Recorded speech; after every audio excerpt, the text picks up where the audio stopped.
Hello guys! Welcome sa panibago nating vlog. And here are the eggs na gagamitin natin sa paggawa ng itlog na maalat. Walang kasing alat. Charot. Well, anyways, galing to sa fridge, so malamig yung itlog na gagamitin natin, kaya huhugasan muna natin siya. In lang natin yung egg na isasama natin. So, ito, makinis siya. And then, mamaya, pomegranate po yan. And then, huhugasan natin siya. Ito, yan. Ito, yan din. Sama na natin yan. At saka ito. Kung ilan yung kakasya sa ating lagayan, siguro mga 15. Kung kasya yung 15, yan. Kailangan kasi nakababad talaga yung egg natin. So, ito rin. At saka ito. Yan. So, ilan na yan? Oh, 2, 4, 6, 7. Ito, 7, 8,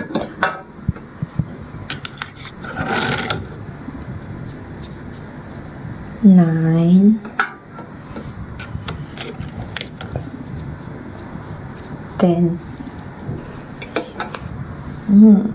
Feeling ko kasya na yung 10, no? Gawin na natin. Ito, hindi natin isasama yan. Kasi ito, feeling ko mabibitak siya.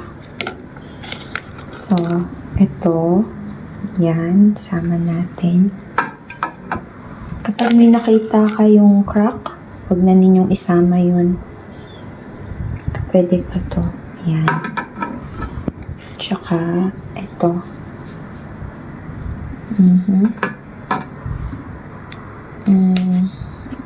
Ito. Sige, sama na nga natin yan. Kasama na natin lahat. Okay. Washing time.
Naglagay ako ng tubig at saka 1.5 cup ng asin.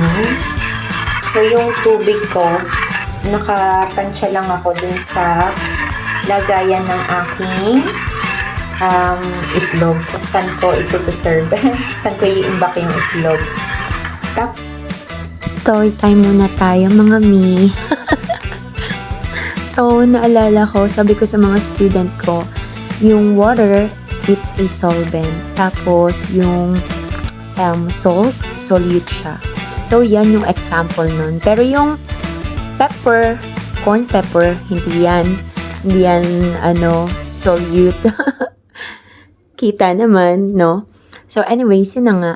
Gumagawa tayo ngayon ng solution para maging maalat ang ating egg na ibababad natin sa ating jar. So, yan. Intayin lang natin yan na lumamig.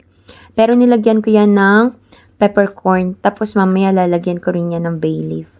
Oh, 'di ba? Kakaiba. Pero kung gusto niya namang gayahin, pwede naman. Pero I swear, masarap pa rin siya at maalat.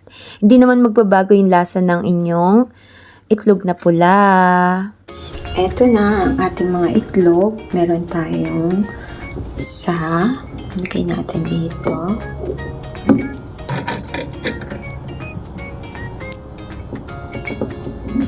Dalawa. Tatlo. Isa pa siya, no? Apat. May crack na to. Hindi na ito pwede.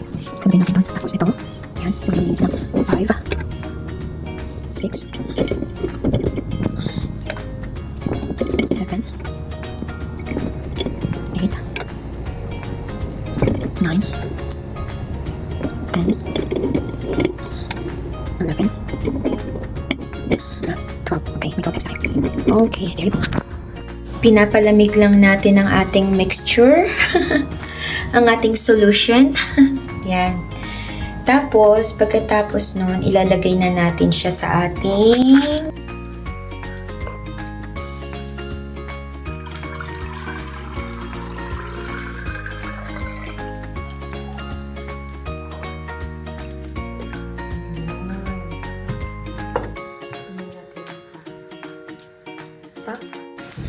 lang ng bay leaf.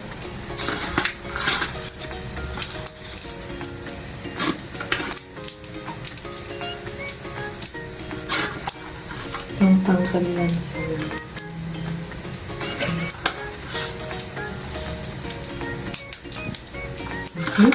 okay na.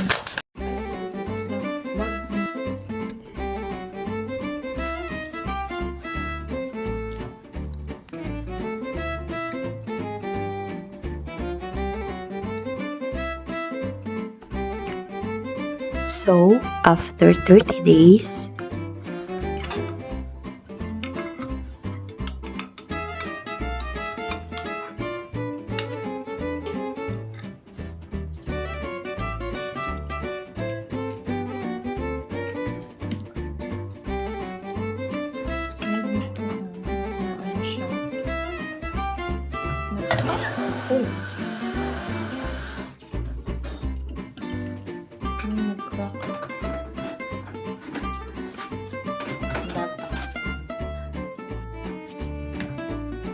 so, eto na nga mga mi, ang ating itlog na maalat.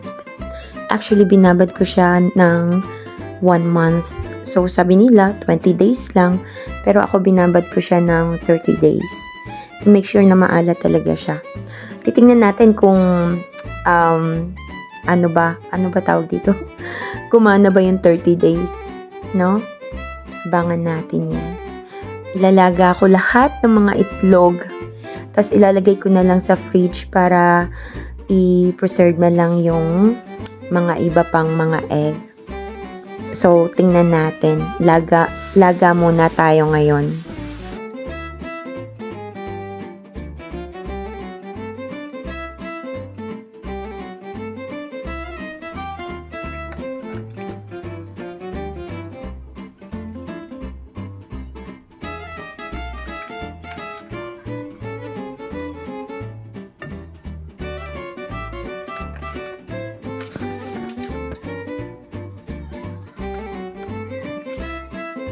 So, ito na nga mga mi, ang ating nilagang itlog na maalat. Super. Kita nyo yung red tuloy, yung kulay dilaw niya sa gitna. Nagmamantika na siya. And, nung tinikman ko siya, ang sarap niya mga mi. Super. Pero maalat siya talaga. Super. So, kailangan ng kamatis. Parisan na kamatis para maging matamis ang maalat na itlog. Well, thank you for watching. Salamat. Enjoy kayo. Sana may natutunan kayo sa video na ito. Subscribe!